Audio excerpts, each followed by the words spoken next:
Hello, everybody. This is Chris from History Dose. And this is Joe from History Dose. You got to fix that parentheses. It's not going to work. Oh, You are misdoing. You're smearing the name of History Dose there. But anyway, we want to hop on today. Good chance to connect, do a bit of a live chat. You guys are welcome to put any questions you have about history, the channel, etc. Keep it PG, I guess. Unless it's history related, then it can be PG-13. But keep those coming during the show. Obviously, we'll give some priority to super chats. And then at the same time, we're also going to be talking about the Ireland trip. So if you aren't sure if you're going to go on the Ireland trip, you don't think you're going to, that's still fine. We'll have a good time. We'll be talking about history and all that stuff. But that will be sort of the background. And we got Zorigt here. We got our Mongolia tour guide. Awesome. Hey, Zorigt. Good to see you. Zorigt or Zero. So you're considering come to Ireland with us now, Zorigt? If you go to Mongolia, go with Zorigt. Yeah, he was an awesome tour guide. Like, amazing. Let me get to one of these questions right out the gate, because this one came in before we started. Rich Mitch, any plans to cover the American West? Have you read or heard of My Confession by Samuel Chamberlain? You are going to be very excited with what we have in store for the next episode. I'll just come out and say it. This is our return to the Wild West. So the last time that we did the Wild West, I don't know if the chat could guess, but the last time that we did the Wild West was the Wild West Duel one. And that was like our old style. I don't know. I don't want to denigrate that style. It was its own style. Video essay. It was video essay. It was sort of quick motion graphics and stuff like that. You know, the duel between Wild Bill Hickok and Dave Tutt. But you didn't get the sense of artistry or ambiance. You don't feel like you're being transported to the Wild West. So this is actually going to be a longer video. Not quite as long as Inca, but longer relative to what we normally do. And it's going to be, it'll just load up the American West cowboy thing. And it's going to be a lot of fun. I won't say the exact topic, but it's one of those episodes that we know is going to be good because I'm dying to tell this story. And I bug Joe with details about this story. And Chris, do you have my art piece, that teaser art? You could show it probably right on the stream. Art leak. Give me a second. But I will. Yeah, it'll be a good time. As far as My Confession, I haven't read that, but my understanding is that a bunch of Cormac McCarthy, or some of it is at least based off that.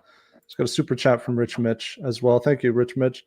The super chats help support the channel. If you read or listened to Blood Meridian, I think I started it a while back, but it was like too heavy for that point in my life. So I was just like, okay, let me put this on the back burner, and then got a little bit too busy. But maybe I need to go into that and have it color the experience of the next episode, and then we'll get demonetized.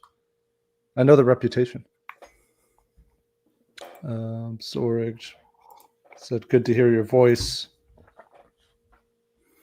No, he's not coming to Ireland, but he will see us in 2026. All right. Yeah, we have some other trips planned, but potentially Peru. Might be going to Peru. Let me, just for the live streamers right here, because you guys are kind enough to hang out with us, let me show you the kind of exclusive art leak for you guys. Joe made this about a week ago, and it's just a classic Wild West feel. You know, it is cool finding these old pictures of the Old West. And I think the Old West, similar to pirates or Vikings, is one of those things that really just gets kind of bombarded with historical stereotypes and tropes and things like that. But it's always cool when you find things and you're kind of like, I guess that actually did look like that, or people did dress this way. The signs look like that, or something like that. And so it was a lot of fun doing, looking into that. So We're like getting held at gunpoint by Rich Mitch in super chats to read Blood Meridian. Captain Nemo, morning, guys. Are there any plans to cover any Bronze Age civilizations? Yeah, I mean, we had. I think the Incas count as Bronze Age. They use bronze, but we do have another Inca one coming up. And then, as far as ancient stuff, I wanted to do Assyria. And then I was recently talking with Joe, and this isn't really Bronze Age, but the Sasanian Empire. Some of that stuff where it's like, I almost feel like people, they focus on Rome or Greece, and I'd love to kind of visit those familiar points in history, but from maybe the commonly depicted antagonist of those stories, and you kind of like, you get to immerse yourself in that world and see a different side of that world. Another super chat. Thank you, Rich Mitch. He actually is rich, is what we're finding out today. Listen to Blood Meridian audiobook. Incredible. Is there somebody who does the voice? Is there somebody notable who does the voice there? Is it just Cormac? Whoever? I think he's in a bit of trouble right now, but yeah, has too many creative muses. Let me pull this up on screen, and we'll start talking about Ireland. But throughout the show, please keep those questions coming. Q&A about anything history related, channel related, in the live chat. And again, the super chats help a lot. So I want to talk a little bit about the Ireland trip today. This is 8 days in Ireland, September 9th to September 16th. So that means you need to be talking to your boss about time off. I don't know. You have some time, but just don't see what happens. Yeah. I wanted to go through and see some of the itinerary, because I feel like I never get a chance to. And I'm also bringing it up right now just because if you were thinking about booking this Tuesday, I guess December 3rd and December 4th are definitely the days to do it. So you'll get $200 off if you book Tuesday or Wednesday. So make it happen then. There's the early bird discount that happens for the next 7 bookings. I think they have their early bird discount. So you will get $150 off for that. And then on Tuesday, I have a code in the description. It's like Super Tuesday 50 or something. You get an extra $50 off. So $200 off. If you're kind of like on the edge, I think I'm going to go, or I've been maybe saving to put that 25% down payment on, Tuesday would probably just make the most sense to do it then, because you'll save a little bit of cash.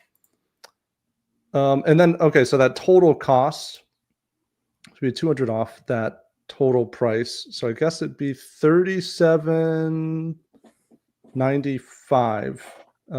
Yeah, because $39.95 usual, you get $37.95 if you do it on Tuesday or Wednesday.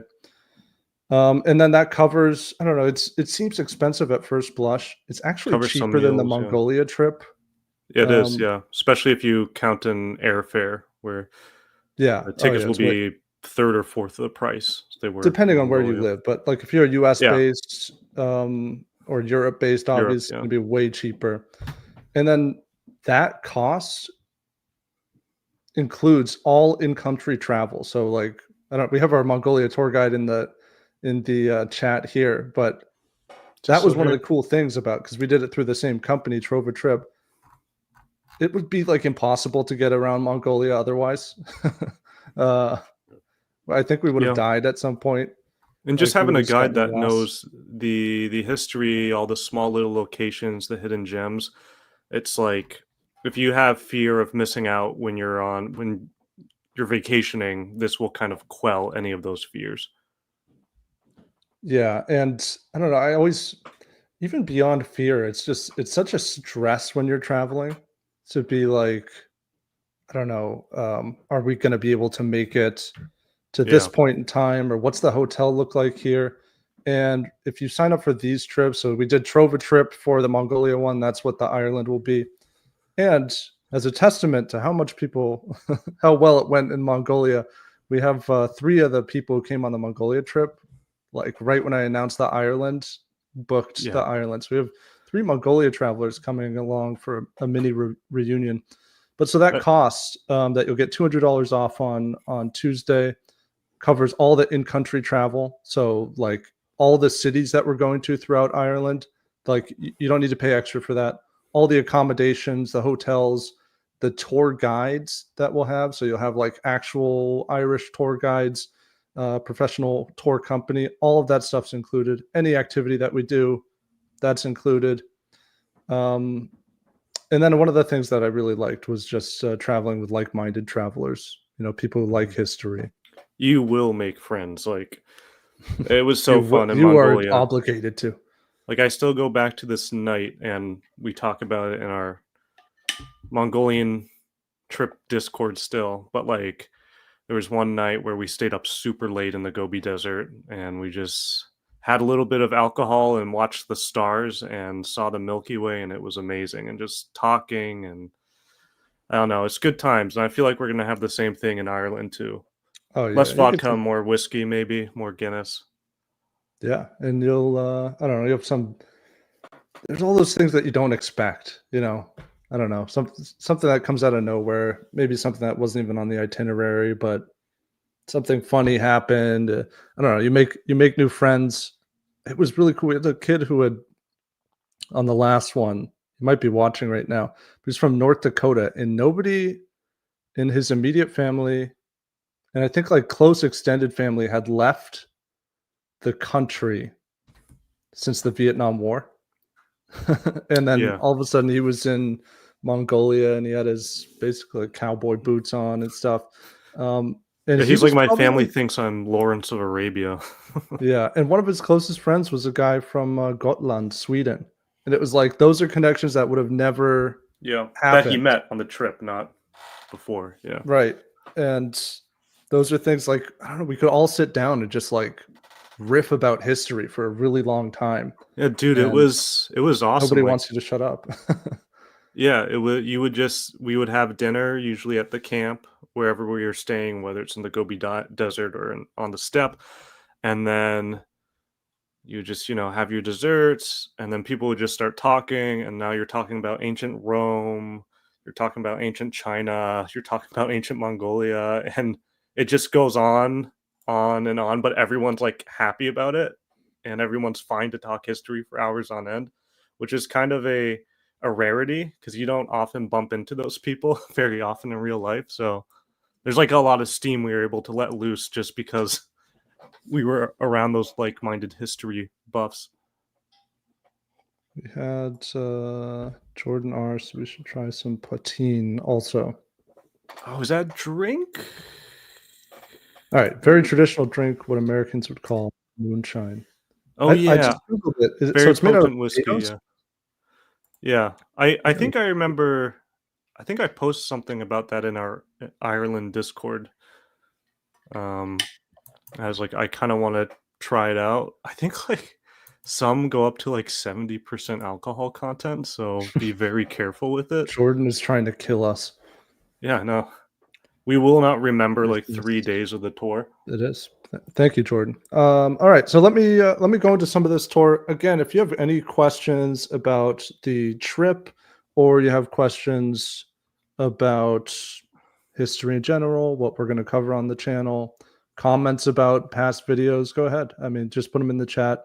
I'll have Ireland stuff on screen, but it's whatever you guys want to talk about in And the chat. remember, We're cool with it.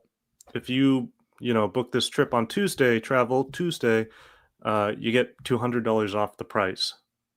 So if you're a little tight on money, but you're considering this really magical journey, this is the time to book it is on Tuesday because you'll get that $200 discount because And it's after just Tuesday. so it's a 25% down payment to book Yeah. the trip, and then you'd have until like midsummer to pay the rest, which is what a lot of the people did for the Mongolia trip.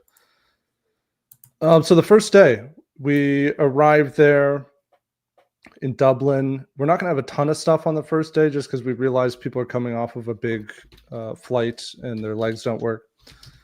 But we'll meet for a group dinner. So you'll meet me and Joe. I bet we'll probably explore Dublin a little bit, but we'll have a group dinner, and you can meet everybody on the trip. All your fellow travelers, talk about history, talk about Brian Boru. So day one, I'm kind of speeding through that. You're kind of getting in.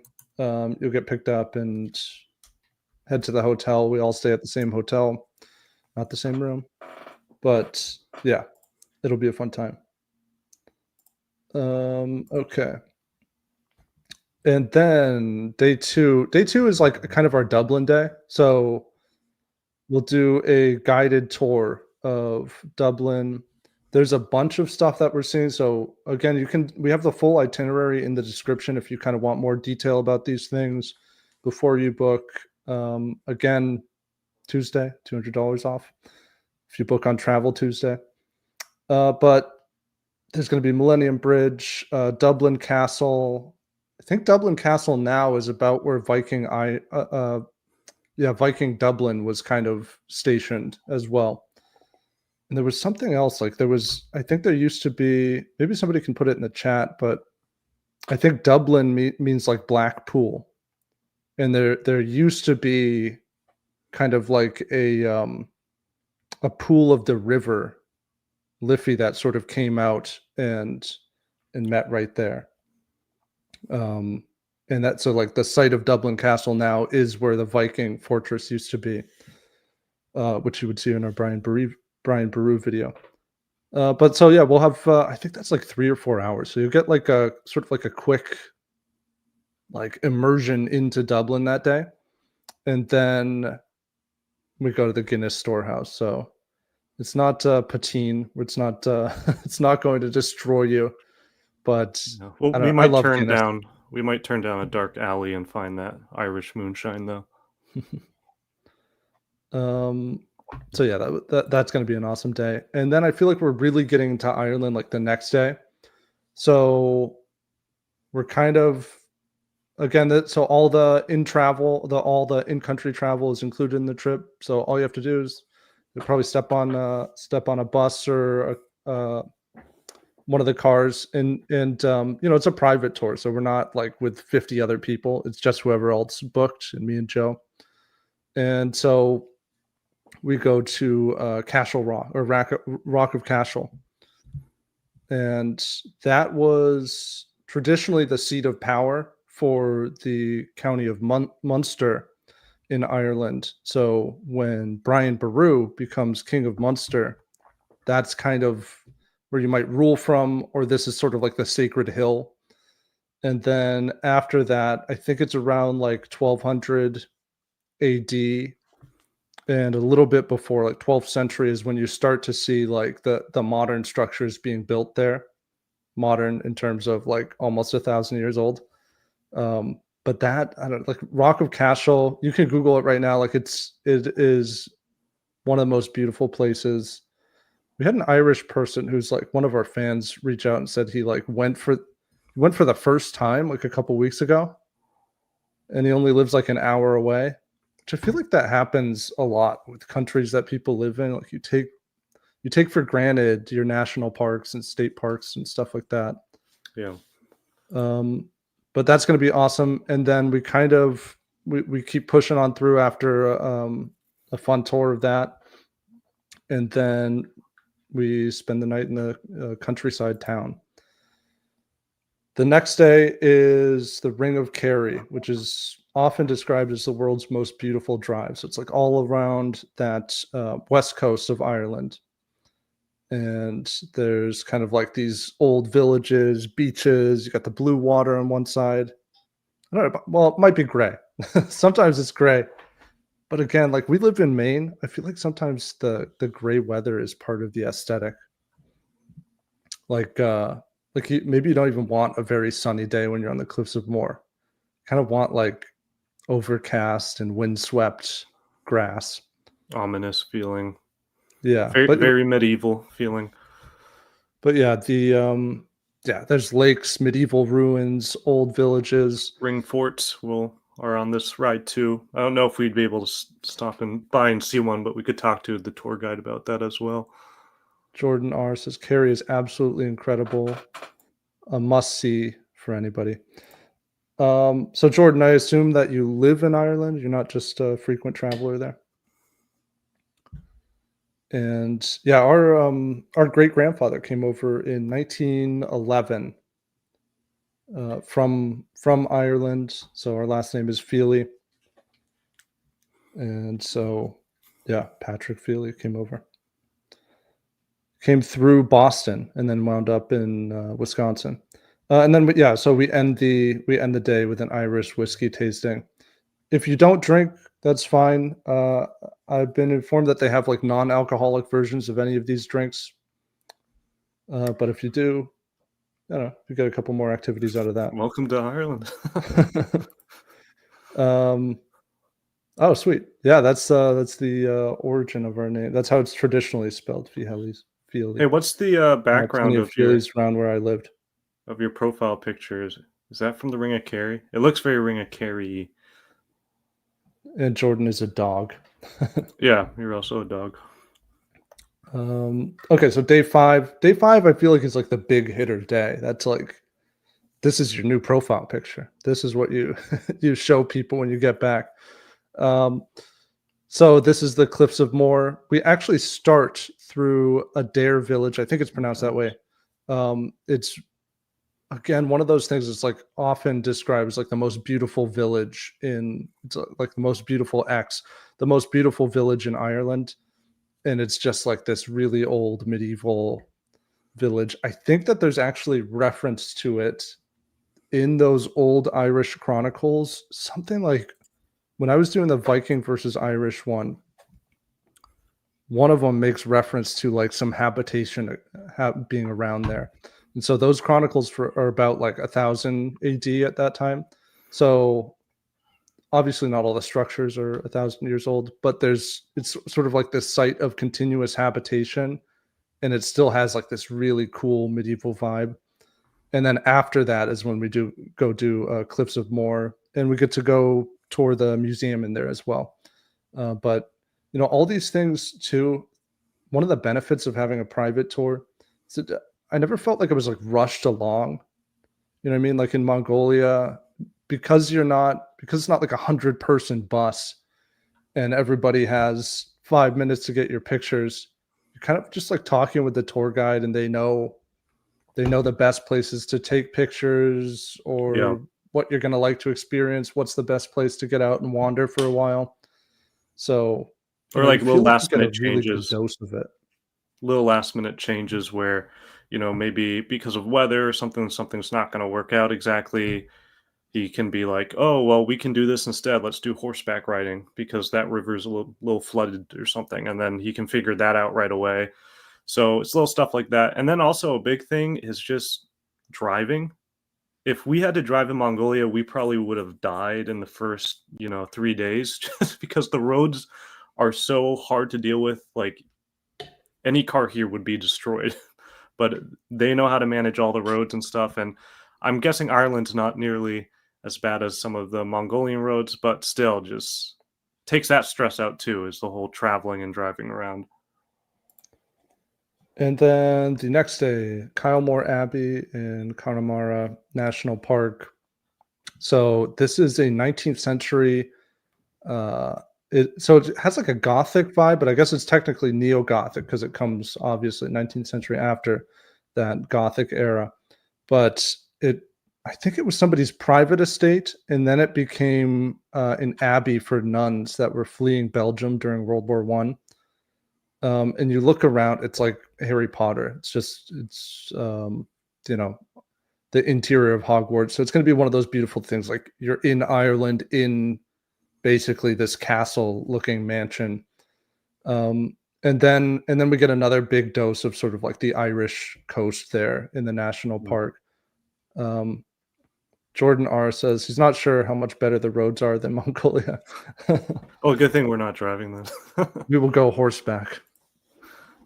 And then so day 7, we're jumping on the train. Maybe that's Harry Potterish too. But heading back to Dublin. And then we'll have some free time to explore the city. And then we get another farewell dinner.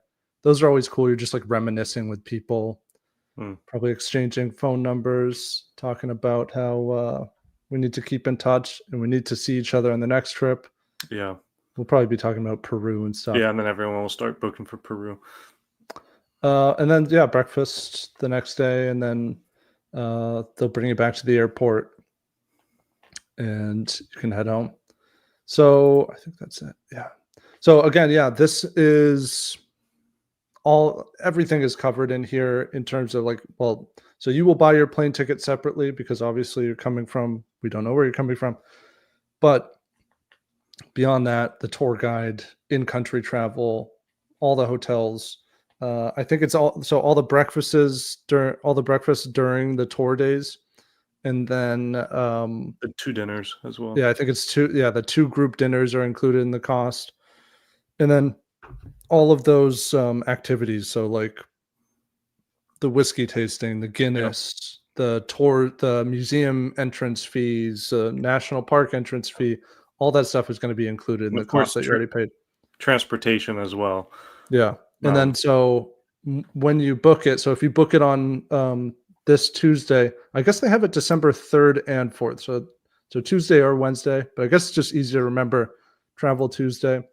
But if you're on the fence about this, you've been thinking about it for a while, you've been saying, oh, I'll do it in the new year. Actually, Tuesday is probably the best day to do it.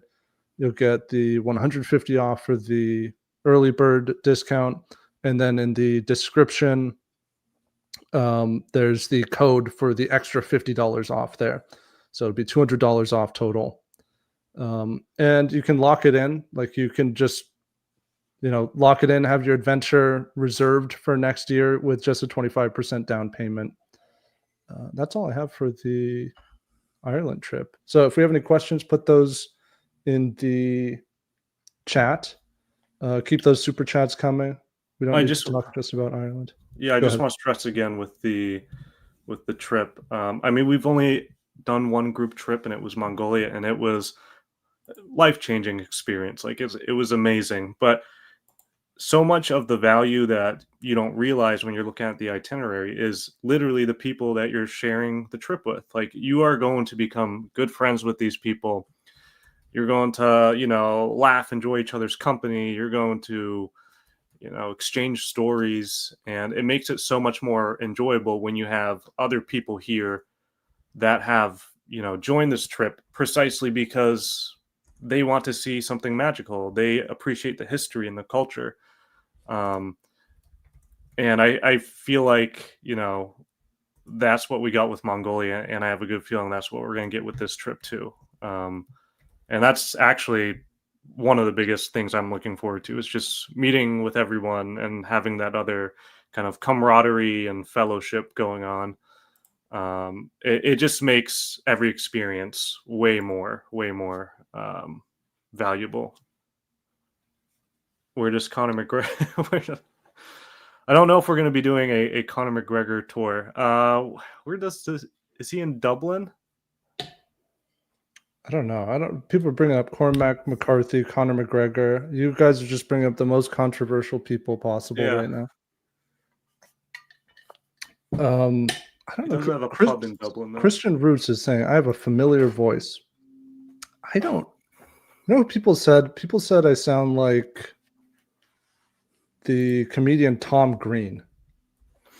I think it's Tom. Yeah, Tom Green. People say I sound like Tom Green. Maybe. I don't know how much Mongol history he's narrated. There's a couple other people that people say I sound like on YouTube, but I'm not sure. I don't know. I at least none of the AI generated videos sound like me because I don't have a typical voice. like I don't have the kind of voice that the AI is trying to copy. That would be a spooky day if you saw like an AI short and it's like copied your voice. Don't give them any ideas. They will. But How many there people do we have is. on right now? I feel bad for David Attenborough. I mean, Oh yeah. he's a multimillionaire, but I don't know, any of those history shorts is just like completely ripping off David Attenborough. There is in 891 the Vikings attacked. And it's Yeah, just or they'll make up and something the facts completely are wrong pseudo. too. Yeah, some Yeah. pseudo history. It's like, who built the pyramids? We do not know, but they've There's left a hints. there's been a problem on history YouTube of there's a bunch of AI generated stuff taking over. And it's like AI illustrated, of course, AI animated, probably AI written and AI narrated. And they did something like um, I saw them react to Sand Roman's history, but it's like React, and so they don't have any intellectual property rights of kind of like criticism, and so it tries to act like it's like two people doing a podcast talking about some video, and then they like beat for beat recount what that person was saying, but just reworded enough that it's not like plagiarism on the words, but it still is technically plagiarism, like in terms of presenting the information and all of those decisions. Yeah. And it was really eerie because at first you're just like, okay, this is like a podcast conversation between two people that are just talking about a popular video. You look at these channels, there's like hundreds of videos because they're just generating on them. And yeah, we did. Oh, we got a comment from Zorg, but I was just going to say We're we working on had his work. It's coming. we had somebody do that to us as well, and it's like it's a weird conversation because it'll be like this guy like, so we have this new video on siege ladders, and then the other like the reactions don't make a ton of sense, so it'll be like, wow, I didn't know about that video, and then he's just like, yeah, so apparently they called Yeah. And them then the this girl, Latin name, and then she like finishes his sentence. She's like, right, yeah, like whatever she Latin watched the name. She's like, video. and it was like, but you said that you were like shocked that you hadn't seen the video, and now you know everything in the video, and so it was like really eerie.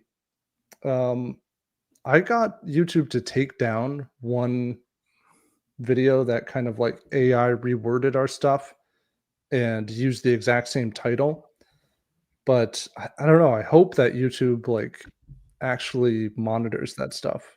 Yeah. I mean, There's so my much of it though. So much. my hope and my sense is that most of that stuff is not getting views. So those people are kind of No, wasting a lot of whatever it little isn't. time that they put into it. But But if they can pump out like 100 videos a month and each of them gets around 3,000 views, that's the model they opt for. I don't know. It's kind of slimy though. Yeah, Zorik, we are we're gonna start working on that right after we get this Wild West video out. Uh, it's gonna be fun. I think it's gonna be a cool video, and of course, you're gonna be in it. You're gonna be our star.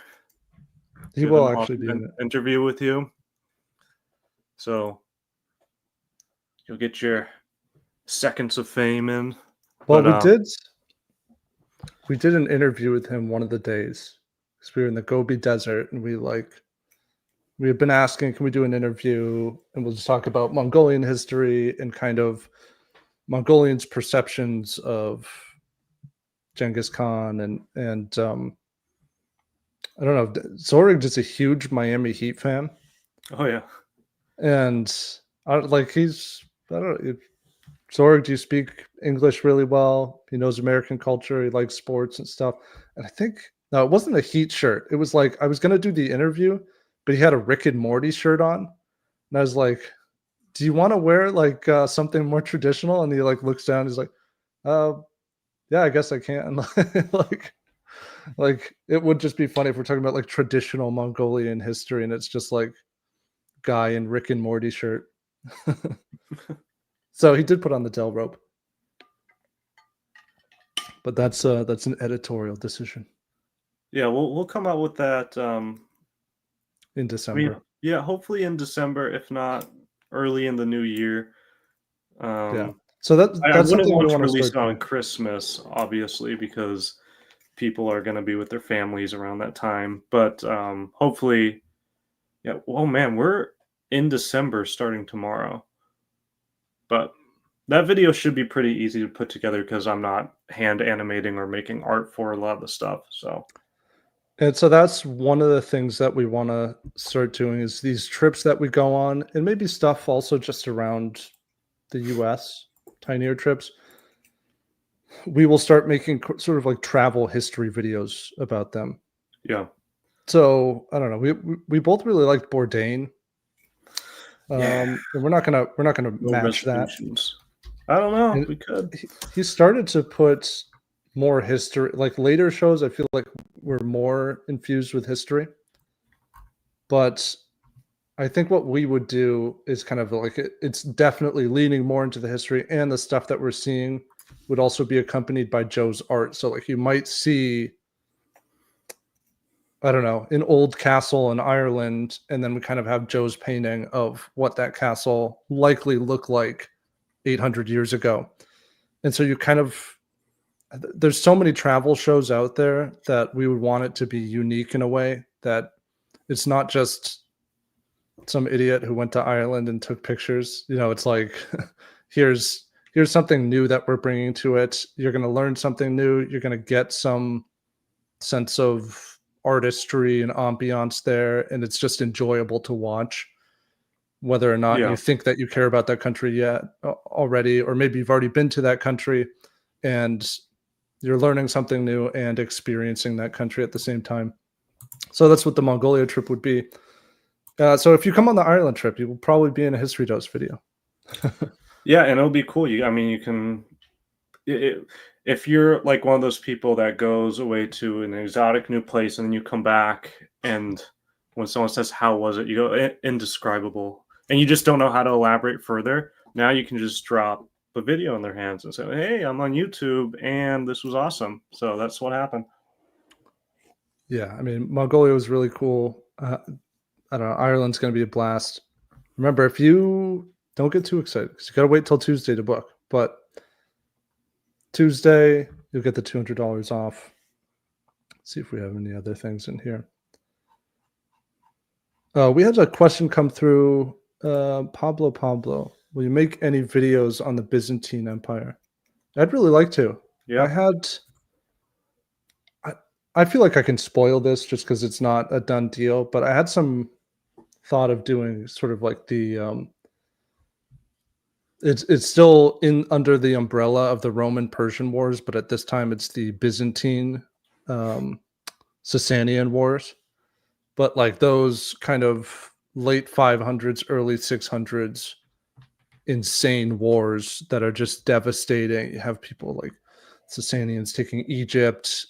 I just feel like that would be so cool. And then that sort of like devastates both empires, and you wind up having, you know, kind of the groundwork laid for the rise of Islam. Um, let me find. I gotta find like some of the cool stuff I was looking at, the Sasanian stuff. So Sasanians, obviously, the Persian Empire lasted. Find the dates on this. Lasted early 3rd century AD, and then 6th century. until 651. Yeah, 7th century. But so much of it is just it's one of those things that I feel like is just not adequately covered, Yeah, and it will blow your mind to kind of find out that nobody's talking about this. I mean, I feel like maybe. Inca is a similar vibe to that. But let me show you this. Oh, This is a huge bas relief in present day Iran. Sasanian. I think this is like a 3rd century depiction. But I mean, look at this. That's Indiana Jones there. Like, that's unbelievable. that's cool. Oh wow, So yeah. this is Scroll the back down Roman so they can emperor. see the scale. Yeah, What's that's that? a guy right there. Right. This is I believe this is the Roman emperor Hmm, that's Philip, cool. who is bowing, begging for peace to the Sasanian king. So it's like, I don't know, that stuff was just Can you incredible. imagine if I did a painting of that, but like from the time it was constructed, or you can see kind of the construction method of it, people chiseling away at it. That'd be cool. Yeah, I always love doing histories where you kind of start to see,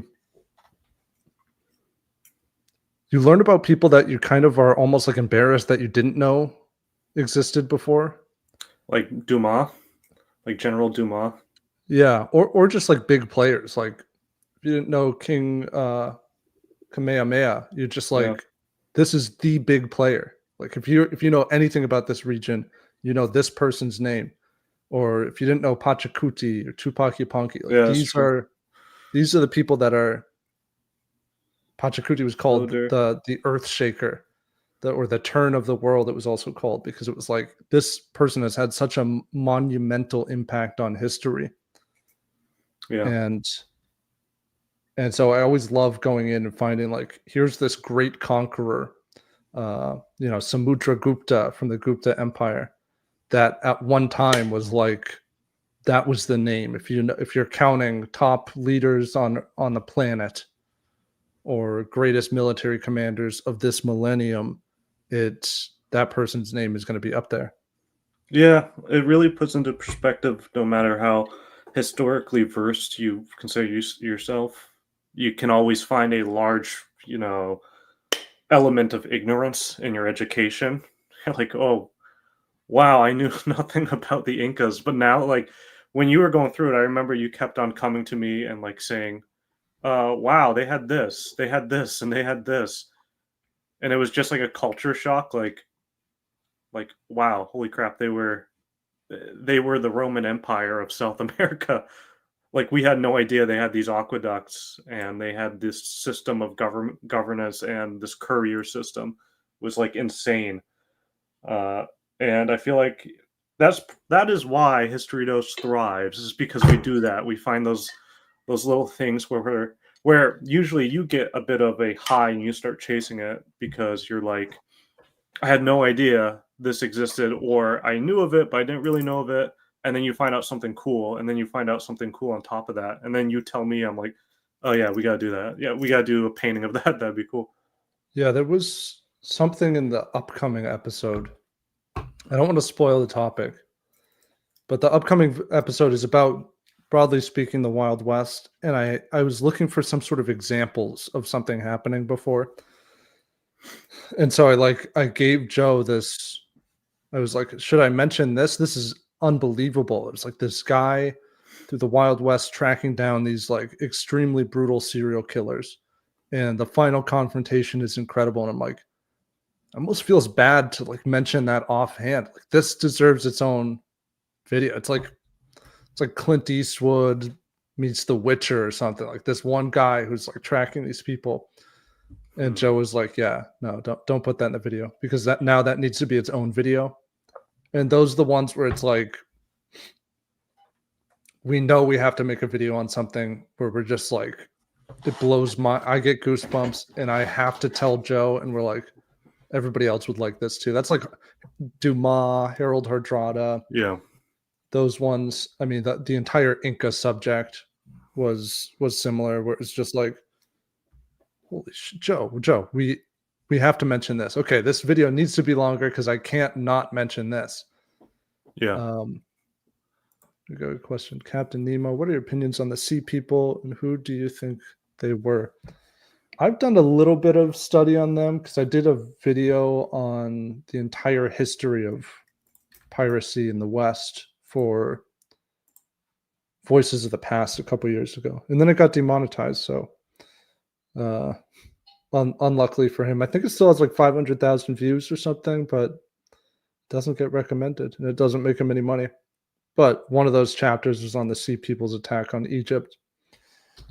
it's one of those things that I almost feel like we're never going to have a satisfying answer for, because the kind of answer we would consider to be satisfying is finding a name that we can put on these people and say that this is this definitive group of people.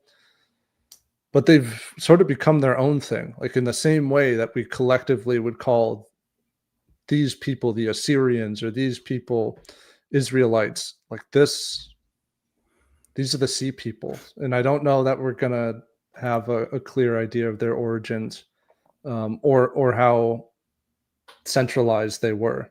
But I mean, we do know there was a huge attack on Egypt at some point. Um, yeah, there's the huge like bas relief from. Let me show right here from ancient Egypt. There was this showing this huge attack, and then That's at crazy. the end of it, if you read through it, the Egyptians say I think they positioned themselves on both sides of the Nile and like clogged up the river, and then pulled the sea peoples out of their boats, and they said that they like made the entire river red because they kind of just slaughtered them on the banks of the river. Which is actually just insane. I mean, We need to do something on ancient Egypt. Yeah, I mean, so like that's those carvings that you're seeing here. Those are like upper tiles, I believe, just on this enormous wall on the. This is the Medinet Habu Temple, but like, how insane is it that there's people who can just like, I don't know, I guess take a ladder up here and just read what's going on, and that's that's somebody who wanted to immortalize their victory over the sea peoples at the time, and in some sort of muddled way, now we know about the event, and we would have no idea about it if you didn't have a pharaoh who felt the need to pad his legacy in that way. So much of history is created that way. You got to write something down so people know how great you are. Etch it in stone. This is just for the chat in general. Chris and I want to do more live streams. Obviously, we want to interview more people. The Raphael Mena one was really fun. Is there any, Irish Celtic history adjacent person that we should interview that could kind of work as a live stream for us to, do a history of Ireland live stream, but then also promote the trip a bit too? Because I've been looking around, I kind of have a few ideas, but I don't know if any of our fans know anyone that might be interesting to interview. Yeah, I So I'm just throwing that out there. When I was doing the Viking versus Ireland one that I could look into. If there's other people, like other creators or historians you'd like us to interview too, you can throw those in the chat. Sagata, any ancient Asian artifacts ever found in Ireland? No, not that I'm aware of. I mean, you'd find Roman stuff. If any Asian stuff was coming there, I feel like it would have to be through like scattered contact with Rome. Prior to the Anglo-Norman invasion, but not that I'm aware of. I mean, it is fun just finding all of those, how fast stuff has traveled throughout the ancient world. Like, what was the thing that you found? Like King Tut's tomb had. King Tut's tomb had Baltic amber, and then also we found a number of very old Scandinavian graves that had glass beads from King Tut's glass workshop, and then number of other like artifacts and jewelry that came from Egypt. And then some of the graves were practicing a form of mummification, and it's theorized of whether or not through this trade network with ancient Egypt, the ancient Scandinavians, learned of some of their customs and practices and tried to emulate them. Yeah. But there's like articles on it. If you just look up King Tut Norse connection, it is And you were pretty looking up interesting. the ancient Egyptian origins of a lot of Magic. what came to become sort of like actually Christendom's, not dogmatically, but sort of um, the lay persons or lay Christians' idea of magic, like Well, not even in just Puritan beliefs, even our current was impacted understanding by of ancient magic. Egypt. Yeah, our current understanding of magic, like as far as when you think of a wizard or a witch, you think of enchanted objects, amulets, just the idea that you could have a spell book with different spells and incantations and brewing potions and elixirs. A lot of that comes through ancient Egypt, and then Rome came into contact with Egypt, obviously, and occupied it. Rome did a lot of witch hunts because of that. But we have these old English spell books that are, kind of early medieval spell books. And it's just people following in this magical tradition as, came down through ancient Egypt and distilled through Rome and then into the Western world. And you see in these spell books, they're citing magical words. And the scribe who's writing this down is not really making the connection that these are Egyptian gods, but they're writing down, oh, we know of these magical words like Osiris and Thoth and Set, but they're not saying that they're Egyptian gods. It's just a fossil of the past, and then different spells and potions calling for stuff like the heart of a hoopoe bird, I think it's called, and that bird is found alongside the Nile. It's very rare to find that in England. So it's like very interesting how our idea of Western magic has pretty much began in Egypt, um, where like Egyptians even were known by a bunch of Roman historians as practitioners of magic and stuff. But it's interesting because the ancient Egyptians didn't have a term for really magician or wizard or witch. It was just part of their world. What Um, was abracadabra came it from something? was Hebrew Aramaic mix, I believe, and I think it's like so I speak and so it is, or something like that, or I speak and it is.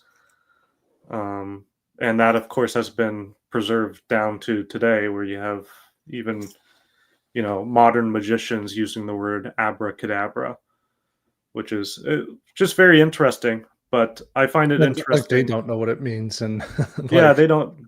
most people Well, don't it's know. the same It's not thing with something we say. those English chroniclers writing down Osiris, thinking that's just a magical word. They have no idea that they're inciting the name of an Egyptian god. But I just found it interesting because I read Ronald Hutton's book on the concept of the witch, from different cultures all the way to modern times, and how the Puritans were very obsessed with um, being distant from paganism, get rid of paganism, any pagan beliefs. But a lot of the tropes that they believed about witchcraft and potions and magic and stuff came through Egypt and ancient Rome. Historically, that those are their roots. So it's like their assumed Societies that they would consider to be pagan. yeah, their assumed beliefs of how can you tell if someone is a witch. It's kind of a Christianized version of pagan magic. So they would ascribe these potions and incantations not to evil powers, but to Lucifer and archdemons and stuff. I want to get Ronald Hutton on. I emailed him It's too a busy. while ago, and he's like, "I'm busy right now, so maybe I can check in later." History Noble says, may as well throw this out here there while I'm here. Do y'all ever think it's possible to cover the Lithuanian Crusade, Teutonic Order crusading into Lithuania, or are there too Ooh, few sources? So I had an idea after we did the Teutonic Knights versus Pirates one. I want to do some more Teutonic. Now, nobody watched that video. yeah. What the heck, guys? The algorithm didn't like that one, but I still want to. I feel It like, liked it for a week, and then it dropped it. yeah, I feel like that was just such a cool. I like the ambiance of what we did there, and I feel like if we had more time in there, maybe the video would have done better if it was longer too. But that was a kind of a niche event too. It's not. There's not really a lot more I can say about that campaign onto Gotland.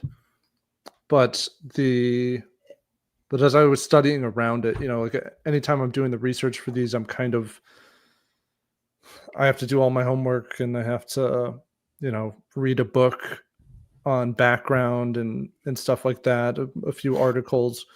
And so there's all of these other interesting events, and I figure out what happened before, what happened after, and I'm like, yeah, I really need to do Teutonic Knights at some point. And it was pretty interesting too, because it's one of those cases too where you start to find these little complexities in history that I love finding out about, and like the rivalries between lots of these Christian orders, or Christian kingdoms and nearby Christian orders, and how much of it is about power, how much of it is actually about kind of ideological or theological differences. And yeah, the brutality of the Teutonic Knights, like I feel like that could make for a really cool video. And the Teutonic Knights honestly are probably the coolest looking armored units in history. Winged helmets. They look Yeah. like Gondorian captains from Gondor, Middle Earth. I feel like when we did that video too, I had to look up, and at the time of our video, 1398, the like rank and file units don't actually use the more elaborate helmets. Yeah. But like you would still have, that would be like customary that commanders or knights wanted to be depicted that way, because that was still like the chivalric ethos or the ideal, that you would still look like that. And so we kind of concluded from that it was like more probable that you could have some going on campaign looking like that kind of, and they actually did possess these. They had older suits of armor that they wouldn't have used in battle, because having 2-foot horns and feathers on your helmet doesn't really help you in battle. But I don't know, like depicting that would be really cool. So yeah, yes, sure. I want to do some Teutonic stuff. And we're also, in addition to a quarter Irish, we're also a quarter Polish. Yeah. Our grandmother's last name Polish. is, her maiden name is Sokolowski. We have some Scottish in us. Yeah. So I was talking with a Polish fan. I was just like, so do you guys learn about the Teutonic Knights? Like, what does that look like when you're growing up? He's like, they are the villains. Like when you learn about them in history, they are not the good guys. They hate the Teutonic Order. Which is interesting, because I feel like that's maybe a more of a historical rarity, or at least just coming from a U.S. perspective. Is that like we don't have a concept of like a 700-year-old grievance. No, even with the British, where of course the Revolutionary War was against British occupation, but even with the British, we don't really have. I think it's rare to find like an American citizen, like the average person, say like, yeah, down with those redcoats still, or we just hate those British people. I don't know. Yeah, I don't know. The feud's doesn't run too deep. Yeah, I mean, maybe you could have in some of the, like Latin America, you could have some animosity toward the Spanish, but I feel like there was, I don't know. Yeah, that might be the closest thing that you could have in terms of very old feuds, that kind of like cultural resentments that are still there. But 700 years is, I thought it was interesting that you still hate these knights, these medieval knights. But I mean, they look cool. They just do. They're like Mandalorian helmets or something. Okay. Well, I think we're just about an hour right here. So I want to give one last shout out to the trip that is at the top of the description. If you go to the top of the description, we have the link to the Ireland trip. Just bookmark that. Just doing you a solid. book it on Tuesday. You're going to want to book it on Tuesday. You'll get $200 off on that day. They also have it for Wednesday, but December 3rd, December 4th, you'll get $150 off for the early bird booking. And then if you use that code Travel Tuesday 50, you get an extra $50 off. So $200 off. And you only need to put a 25% down payment to book it. You'll be good to go for September. We'll see you in Dublin, and you have something to look forward to next year. And remember, this isn't just a, by the numbers standard vacation. This is going to be an experience, as cheesy as it sounds. I mean, that's what Mongolia was like.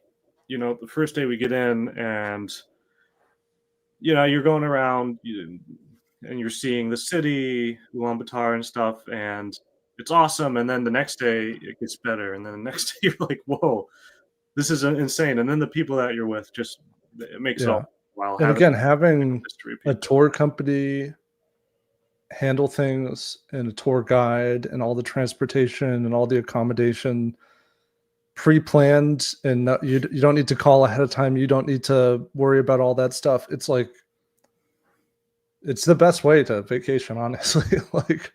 There's so much stress. All the stuff that you hate about travel, it removes like 90% of that. You just get to focus on the good stuff and just be like, wow, this is a medieval church, and I don't need to worry about what we need to, when we get into our hotel or something. We don't need to worry about who's traffic, picking us up or Uber or something like that. So and you are in reliable hands, like in the same way we were in Mongolia, just having a Mongolian tour guide, and that whole process of just knowing that if something went wrong, there was one time where we couldn't go. I think we had a planned, was it kayaking, right? We were going to go through a river in the steppe, but it flooded, and it might have been a little too dangerous. And we all went horseback riding instead. And that was awesome. That is like a core memory that you will never forget. Just doing a horseback ride through the Mongolian steppe was insane. And so that's kind of the same circumstance we find ourselves in Ireland. It's like, if you don't have to be a Google warrior if something goes wrong. You have these expert local tour guides that will figure out, okay, we'll pivot here. Or, you know what, we're going by this area. This looks pretty cool. Have you guys heard of this? We're going to go in this shop. They know all the locations. Your history and travel FOMO will be completely quelled. You don't have to fear that you're going to miss an opportunity or something's going to go wrong. So it's just really nice knowing that all that stuff will be set for us ahead of time. All you have to do is just, enjoy it pretty much and get along with everyone. I'll also say too, if you have any questions about this trip, I just put our Instagram in the description. Just shoot us a DM on Instagram. If you think you might come or you're not sure about one aspect of it, or you have just any further questions that you want to clarify, or just reach out to me on Instagram. You're on the fence, but you want Chris and I to twist your arm even more and convince you into joining this adventure with us, we will do that. We'll apply the thumb screws. All right. Well, thank you guys for joining. Thank you for the great questions, and we hope to see you in Ireland. Bye. See you.